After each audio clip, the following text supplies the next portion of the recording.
Assalamualaikum warahmatullahi wabarakatuh. Perkenalkan, nama saya Zaid Hussein dengan NIM 170863112. Jurusan Pendidikan Olahraga, Fakultas Ilmu Keolahragaan, Universitas Negeri Padang. Pada kali ini saya akan menjelaskan materi pembelajaran 6 tentang kondisi fisik. Langsung saja saya akan menjelaskannya. Pengertian kondisi fisik. Kondisi fisik ini merupakan unsur yang penting dan menjadi dasar dalam mengembangkan teknik, taktik maupun strategi dalam permainan sepak bola. Menurut Muhammad Sajoto 1988, kondisi fisik adalah salah satu persyaratan yang sangat diperlukan dalam usaha peningkatan prestasi seorang atlet, bahkan sebagai landasan titik tolak suatu awalan olahraga prestasi. Menurut Sugianto, kemampuan fisik adalah kemampuan memfungsikan organ-organ tubuh dan melakukan aktivitas fisik. Kemampuan fisik sangat penting untuk mendukung mengembangkan aktivitas psikomotor. Lalu selanjutnya kondisi fisik umum. Kondisi fisik umum ini terdiri dari beberapa kondisi fisik umum. Yang pertama yaitu kekuatan. Kekuatan adalah komponen kondisi fisik seseorang tentang kemampuannya dalam mempergunakan otot untuk menerima beban sewaktu bekerja. Lalu yang selanjutnya kelenturan. Kelenturan merupakan efektivitas seseorang dalam penyelesaian diri untuk segala aktivitas dengan penguruan tubuh yang luas. Lalu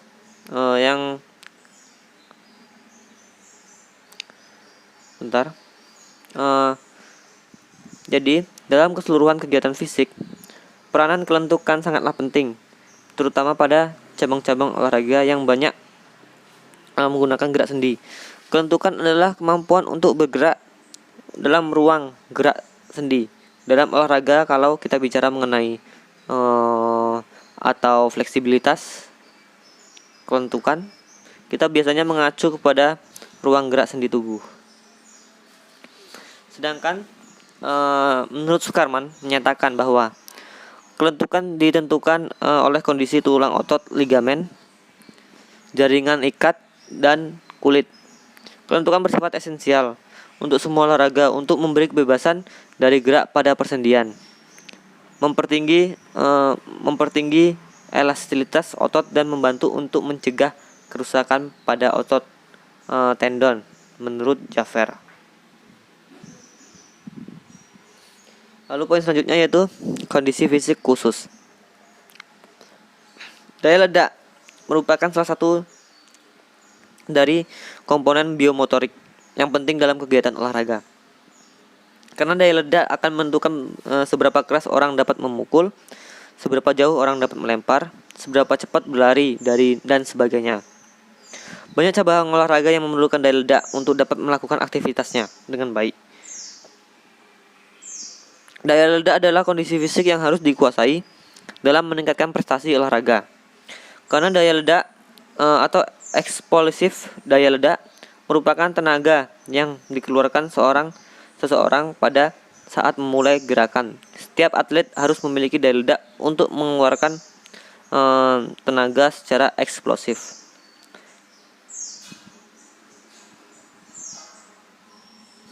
Kita lanjut. Jadi daya ledak merupakan kemampuan yang dihasilkan secara eksklusif dan berlangsung dalam kondisi dinamis. Gerakan-gerakan ini dapat terjadi pada waktu memukul, menarik, memindahkan tempat sebagian atau seluruh tubuh.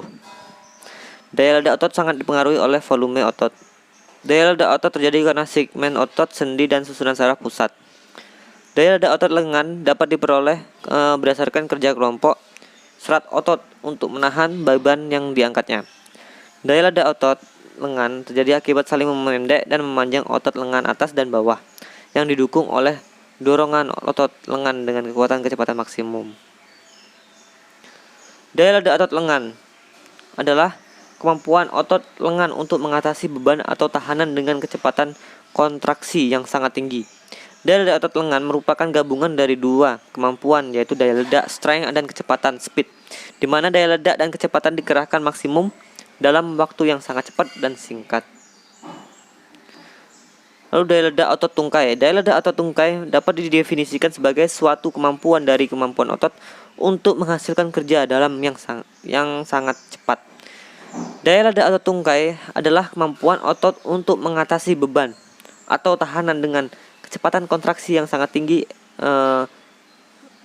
Elemen kondisi fisik ini merupakan produk dari kemampuan, kekuatan, dan kecepatan.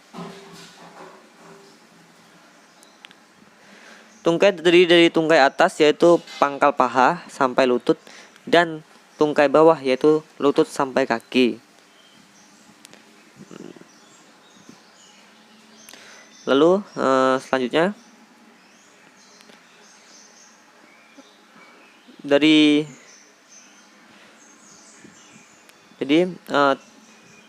otot-otot tungkai atas mempunyai selaput pembungkus yang sangat kuat dan disebut fascia lata, yang dibagi atas 3 golongan, yaitu otot abduktor, lalu musculus extensor.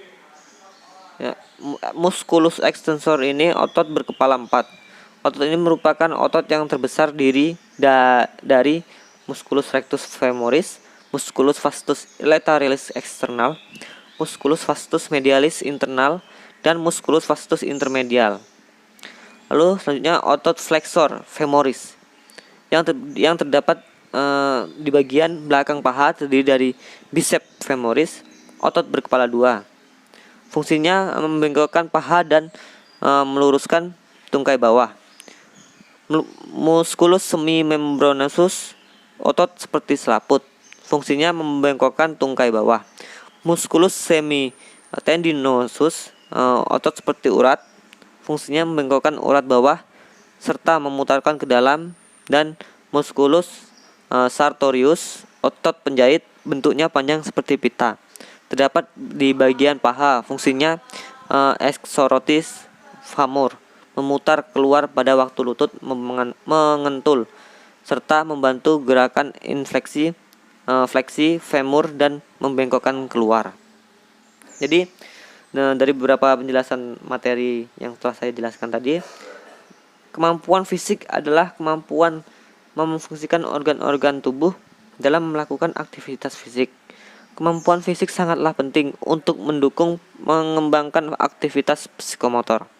Kondisi fisik umum dalam senam dasar adalah kekuatan dan kelentukan, sedangkan kondisi fisik khusus adalah daya ledak otot lengan dan ledak otot tungkai.